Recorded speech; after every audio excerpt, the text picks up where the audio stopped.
This is the 2026 GMC Yukon Denali. Is it the ultimate full-size SUV? Hey everybody, it's Tom from Vehicle Visionary. I hope you're having a great day. I borrowed this Yukon from my friends at Mike Morgan Buick GMC in Shreveport, Louisiana. If you want to know more, check out the link down in the description of the video. So if you're saying, Tom, I'm interested in a new Yukon 25, 26 models, you're going to get the same thing no matter which model you buy. There was a lot of changes for 25 that carry over here into 26. And you'll notice that we have a little bit more of an aggressive looking front end, changes with the overall design of the headlights, and you will still have your animated lights, or what are called locator lights. That's what you see right there, not only here on the front but also on the rear. Everything is LED headlights, LED daytime running lights, LED fog lights. You'll have your front camera right here. One thing that is missing where that is concerned, in my personal opinion, is a front camera washer. We have that on the trucks. Seems like we should also have that on these Yukon SUVs. This model is going to be four-wheel drive and have 22-inch wheels. There is also going to be a spare tire. And as far as your side view mirrors go, you have your turn signal indicators built in. I don't know if you can see those blinking right there, but they are here. They're heated, they're power adjustable. Blind spot monitoring is built in right there. And when I push this button, here's what's going to happen. They're going to automatically fold in. And we have our power assist steps, and there's a few different things. You can leave those deployed when you're washing your Yukon if you want to. You don't have to leave the door ajar or anything like that. There's a setting on the infotainment screen for that. But as soon as you put the vehicle in drive, they're automatically going to go back under the vehicle, as you just saw right there. So you can't drive with them deployed. A lot of people ask me about that. Exterior color is going to be onyx black. It has a jet black interior and a combination of some chrome and the body colored finish on your door handles. This is passive entry. On the front door handles and the rear on both sides, you have a key built into your key fob or remote that is removable, and you can obviously lock, unlock, remote start. You can open and close the power tailgate. You can hit the panic button if you panic and the horn will start honking, and you can pop the rear glass open. There could be advantages to that, but if you need that key, if the remote battery dies or something like that happens and you need the key, there you go. There's where you can unlock that. Nice large windows. It's very easy to see out of, and overall a very elegant look here with the different finishes that we have. We have the roof rails up top, finishing things off here on our rear roof spoiler, and you have the power tailgate. Notice I'm not doing anything, I'm just standing here. So you walk up to the vehicle and just stand there, and that's going to open. There's a few different things you can do with that. If that feature isn't working, you can turn that on and off in the center screen. So that makes things nice and easy. Now you'll notice that there is a rear window wiper. I hope you can see it right there. From that angle, it makes it a lot easier to see that it's concealed away inside of the rear roof spoiler. And earlier I mentioned the fact that you have the animated tail lights, just like we do at the front. There you go. Now that may not look very bright, but after dark, that is super bright. You might be surprised at how bright it is.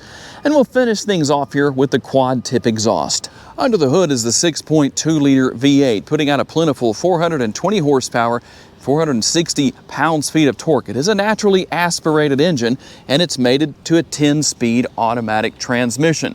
Let's see what the MPGs are here on the window sticker. We're looking at 14 city, 18 highway, 16 combined, and with that 6.2 liter engine under the hood, about 6.2 gallons of gas per every 100 miles driven. Now those numbers are going to be estimated, so you might be able to do better. In some cases, maybe you won't do as well. Tell us down in the comments section what your experience has been. The gas tank is located on the driver's side, and its capacity in gallons is 24. On a single tank of gas estimated in the city, you should be able to drive about 336 miles. Out on the highway, that number jumps to 432 miles. Cargo capacity ranges between 25.5 to 72.5, up to a maximum of 122.8 cubic feet. And you can manage everything via the buttons right here. Now there are some differences between the rear seats and the second row seats. Now we can use the button right here to lower everything. We have two different buttons to lower the seats. We can also push these buttons to lower the middle row seats if everything isn't too far forward, or the seat could just get stuck mid-process, is what ultimately happened in that case. Now, one of the big differences here between the third row and the second row when it comes to these controls right here, you notice you have the up and down arrow on these back buttons for your back seats, your third row, but you only have the down arrows for the middle row. You'll have to put those up manually, but you can use the button to bring the seats back up here. Now, one thing to notice that just stopped. That's because I took my finger off of the button. You have to hold that down until it completes the process to get it back in place, and you'll manually put the headrest back in place. The tools to change a tire if you need to are going to be located here, and there is some storage located underneath the floor. We also have a power outlet right here. Let's open that up and show you what you have right there. As far as that goes, there's also going to be some tie downs back here. Let's talk about what your second and third row passengers will find. Plenty of room with the armrest. You'll have the stitching right here, the baseball style stitching. And we have a little bit of space here with the upper door bin and the much larger lower door bin right there. And you can see the passenger side seat is moved all the way forward, and then the seat here on the driver's side all the way back. So there is adjustability built in where that is concerned. You'll use this lever to move the seats back and forth. Now, notice this back lever says ×2. That's how we're going to gain access to the third row. And depending on where these seats are set, they could be this far back.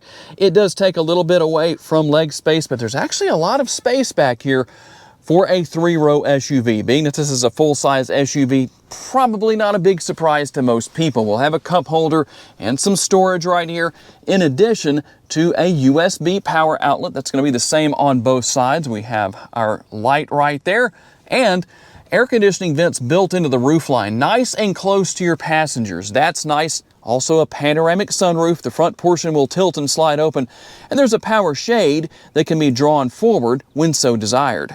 And this model will come with the screens for entertainment for your rear seat passengers. There's one on each side, and depending on what everybody wants to do, there are a few different options here. They can use headphones if they want to. Can set that up right here, or we can use the cabin speakers. As you can see, it just depends on what people want to do as far as all of that goes. You have your HDMI ports, and you have vehicle status. You might wonder, what exactly is that? There you go. You can see how fast the vehicle is going, how much further you can go before you get to take a break for maybe a stop at the gas station, whatever the case is, and your trip information. So settings will be here as well. Helps if we actually select that, and you can see what those settings are. We're going to have the rear seat pockets here located on the back of each seat. Also the cup holders. Nice large armrests here. I wish they were a little longer, but they do work pretty well. And we have the controls here for our third zone of climate control. You can control fan speed, temperature. You can do whatever you need to do there. A couple of USB options are here. You have heated seats only in the middle row here, not in the third row. But that gives you an idea of what your passengers will find. You also have the shade right there that I was telling you about earlier. The sticker price is $97,269. Don't tell anybody down in the comments section if they ask what the sticker price is. This model does come with Super Cruise, semi-autonomous driving. You'll activate that via the button right here. Pretty easy to deal with, and it'll let you know on the screen what you need to do. If you need to turn adaptive cruise control on, or if you're in a place where maybe it won't work, it just depends. Typically that's out on the interstate. Now, the upper console, let's talk a little bit about that. Here is the button to control the opening height of your tailgate, or you can turn that off. You can also push the button in the center right there to open and close the tailgate. We have the control right here for our power shade, and we can tilt and slide our sunroof open right there. As I told you earlier, that front portion, as far as that goes. This area right here is storage. There is no shortage of storage in this Yukon, that's for sure.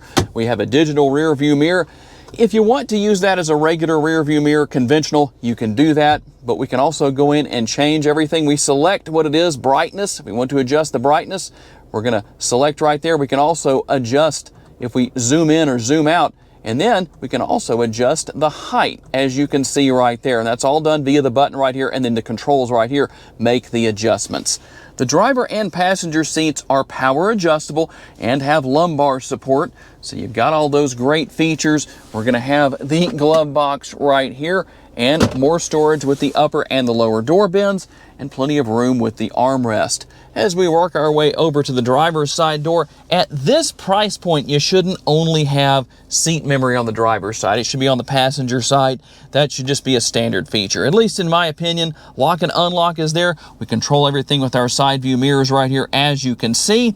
And then you have your controls for your windows right there.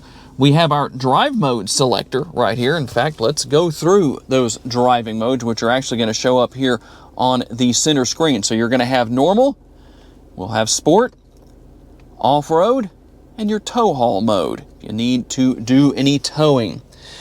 And here we go with the power parking brake. If you're looking for that, if you want to turn off the auto stop start, you do it right there. You can see some of your other features as well. Everything for your headlights and taillights managed right there. If you do any towing, here's where you manage your trailer brake. That's your trailer brake control. And then we have our steering wheel mounted controls. Everything for the radio and voice commands here. You will have your heated steering wheel function right there.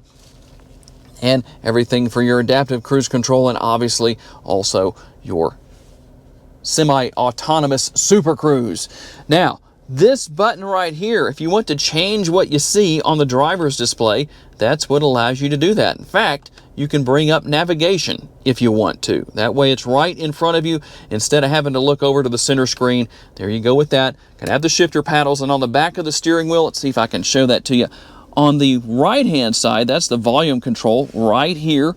And then on the driver's side over there, the left-hand side, I should say, driver's side. Yeah, the left-hand side. I guess technically that's the driver's side, right? You can laugh, it's okay. That's where you control what you're listening to. You can change stations or whatever it is you have going on there. There is a head-up display here, and if you're wondering, well, Tom, I didn't see the controls to adjust the head-up display where they used to be. That's because they aren't there anymore. They are now in the center screen, and I'll get to that in just a minute. Here's your shifter. Here is your turn signal lever, so you can let people around you know what you're doing, and you can adjust or control everything for your front and rear window wipers. That's easy to deal with. Now, getting back to the center screen, a lot going on here. Depending on what you want to know about your vehicle, here's something that I know some people ask me about. We're going to go into this particular area, and I'm going to go to gauges. Some people tell me I'd like to know what's going on with my engine temperature, but some vehicles don't have that anymore. Well, you do have it here, and here's the good news. We're going to select right there, and guess what? You can add that to the driver display. So if you want to do that, you can, just to give you an idea of what's going on there. And you have Google Assistant, the Play Store. You can go into all of your cameras right here and see all of your different views that you have, and there are a couple of different views in some cases, more than just one view. As you can see right there, you also have your overhead view, and then we can have both side view mirror views at the same time. It just depends on what it is we want. And I can't show it to you today, but you have recordings right here. You basically have a built-in dash cam. It will record from every camera simultaneously. Now, you will have to have a particular size and type of USB drive. That's going to go into your port right down here. You can see you have a couple of USB options and the 12-volt power outlet. There are your cup holders, just so we cover that.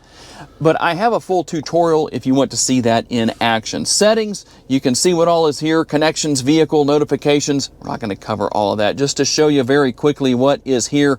Here's your vehicle settings. Something that I do know that people like to know about is going to be right down here, and that's going to be collision detection systems. You have your alert type, forward collision avoidance, front pedestrian braking, intersection collision braking, side bicyclist alert, lane change alert, reverse automatic braking, park assist, rear cross traffic braking, and also rear pedestrian.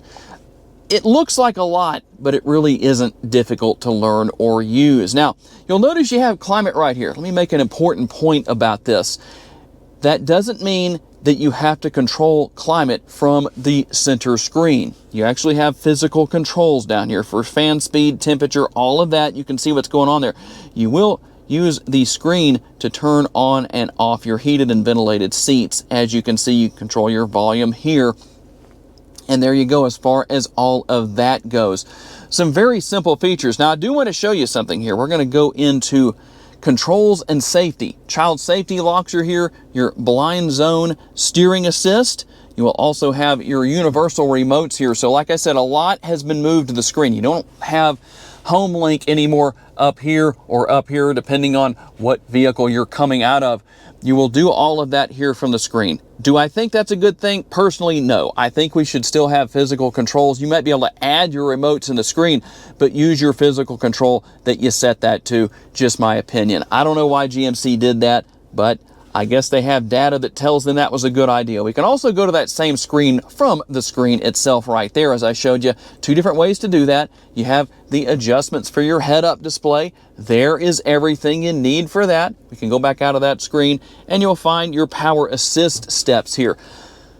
You can turn those on or off. You can deploy them, like I said earlier in the video. So when you select right there, you'll hear them deploy. They'll stay out until you either hit stow, or like I said, when you put the vehicle into drive, the steps will automatically stow back under the vehicle. They don't stay out while you're driving. I know people have asked about that, and that's why I like to cover that. You do have the piano black or gloss black finish here, so don't play the piano on that or it's going to look all fingerprinted up, because it will be. There's your Denali logo and plenty of space within the center console. And one more important thing I wanted to tell you about going back to the upper console. Right here, you can use this button to move the console back. Now there's a couple of different things that go on here. Number one, it gives you some extra storage space down there. It gives you access to the drawer where you can store even more things. And if you have lazy middle row passengers who don't want to reach forward and get their drinks, you can send their drinks back to them. All right, here we go on our test drive. Plentiful horsepower, that's for sure, with the 6.2 liter V8. A very smooth motor as far as its operation goes. It does a great job of getting down the road and getting up to speed. And I'm just driving in normal mode. I haven't changed to sport mode or anything like that. Depending on your situation, you can determine what you need to do as far as your driving modes go, but just normal mode gets the job done nicely. Now, you do have the adaptive air ride suspension, which means the ride quality is going to be very nice on pretty much any road surface. I'm sure you can get to a point where the road's so bad that it's not very comfortable, but it does get the job done. And a great multitasking vehicle in so many different ways, between towing, hauling the family around, family and friends, and it's four-wheel drive. So if you live in an area where you deal with a lot of snow and ice, that's going to be beneficial where that is concerned. And it's easy to see out of. You have all of the different driving aids, your cameras, and you also have this digital rear view mirror. And we'll make our quick U-turn right there. I may not have the best turning radius, but it's okay. Now you'll notice that I made a change on the center screen, something that answers a question a lot of people have asked me about in the past. And you couldn't do this until 2025 with these Yukons, which is to turn the screen on and let the the camera just show you what's going on around you. Now, you don't have to do that, but it is an option. People have asked me about it in the past, never given me a reason why they want to be able to do that, but you can do that. And you can leave it on any setting that you want to. Better at low speeds, depending on what you need to see around you and what's going on and all that good stuff. But that is one thing. All of the technology here is very easy to learn and to use. Overall, a very enjoyable vehicle to drive. It's not hard to maneuver around, hard to get used to its size, at least not in my opinion. The brake pedal and the gas pedal are very manageable, easy to adjust to. And one thing, talking about adjustability, I didn't mention earlier in the video, is the fact that you have a power adjustable steering wheel. The button to do that is on the left-hand side of the steering column. So if you need to make those adjustments, you can do that. And really anybody of any height can set things up to where they're nice and comfortable. It's easy to see, and they can handle driving this Yukon with absolutely no trouble at all. And there it is, the 2026 GMC Yukon Denali. Is it the ultimate full-size SUV? Everybody's going to have their varying opinions on that, but it definitely is a front runner. It has a lot of great features and a lot of great functionality. Tell me what you think down in the comments section based on information that has been presented in today's video. I'd like to say a special thanks to my friends at Mike Morgan Buick GMC for loaning me this Yukon for the day so I could tell you all about it. And a special thanks to all of you for being kind enough to give me the opportunity to give you a vision for your next vehicle. If you enjoyed this video, make sure to hit the like button. That's very helpful to me. Make sure to subscribe and share this video on your timelines on social media so other people can see it. And if you would like to learn about additional vehicles you may wish to consider purchasing, check out the video that's on the screen right now, and I'll see you there.